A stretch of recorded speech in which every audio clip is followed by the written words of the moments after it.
প্রিয় মানুষটিকে পাওয়ার ভাগ্য সবার জীবনে থাকে না। যে মানুষটার জন্য আজ সবকিছু ছেড়ে দিলাম, সেই আজ আমাকে ছেড়ে দিয়েছে। কষ্টের বোঝা ঘাড়ে নিয়ে হাঁটতে থাকা, আমি এক সুখী মানুষ। কষ্ট তখনই খুব বেশি হয়, যখন আপন মানুষটা পরের মতো ব্যবহার করে। আমি একটু বেশি আশা করে ফেলি, তাই আঘাতটাও একটু বেশি পাই। আমরা তাদেরকে ভালোবেসে ফেলি, যাদের কাছে আমাদের কোনো মূল্য নেই। প্রিয়জন আর হতে চাই না। তবে প্রয়োজন হলে ডেকো।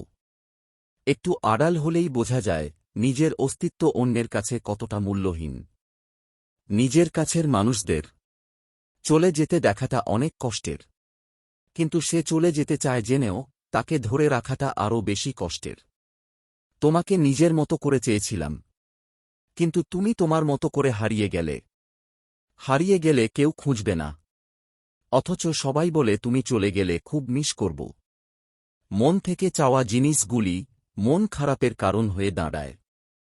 ধীরে ধীরে মুছে গেছি তোমার মন থেকে। এইভাবে একদিন মুছে যাব এই স্বার্থপর পৃথিবী থেকে। মানুষ একা থাকতে ভালোবাসে না, কিন্তু যখন তার দুঃখগুলো কেউ বুঝতে চায় না, তখন সেই মানুষটি বাধ্য হয়ে নিজেকে সবার কাছে আড়াল করে রাখে। আয়না আমার সবথেকে কাছের বন্ধু, কারণ আমি কাঁদলে সে কখনো হাসে না। যারা নিজেকে নিয়ে ব্যস্ত থাকে, তারা কখনো অন্যের দুঃখ কষ্টকে উপলব্ধি করতে পারে না। সুখে থাকার অভিনয়টা সবার সাথে করা গেলেও নিজের সাথে করা যায় না। কষ্টগুলো খুবই একান্ত। না পারি কাউকে বলতে, না পারি চিৎকার করে কাঁদতে। মানুষ এতটাই স্বার্থপর যে প্রয়োজন মিটে গেলে ছুঁড়ে ফেলতে 1 মিনিটের বেশিও ভাবে না। রাত সবারই কাটে। কারোর কাটে নতুন স্বপ্ন দেখে, আবার কারোর কাটে স্বপ্নগুলো ভেঙে যাওয়ার যন্ত্রণায়। থাকলে কাছে কে আর বোঝে, কিন্তু হারিয়ে গেলে সবাই খোঁজে। ছেলে হয়ে সবকিছু করার অধিকার পেয়েছি, পাইনি শুধু চিৎকার করে কান্না করার অধিকার। খুব ইচ্ছে করে সবাইকে হাসিয়ে এই পৃথিবী ছেড়ে চলে যেতে। কিছু কিছু ব্যক্তিগত দুঃখ আছে, যা স্পর্শ করার অধিকার কারোরই নেই। যেটা ভাগ্যে নেই, সেটা শত কাঁদলেও পাওয়া যায় না। প্রিয় মানুষগুলোকে বেশিদিন নিজের কাছে রাখা যায় না।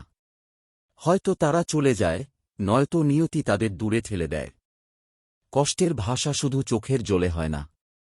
কখনো কখনো মিষ্টি হাসির পিছনেও কষ্ট লুকিয়ে থাকে, যেটা সবার চোখে পড়ে না।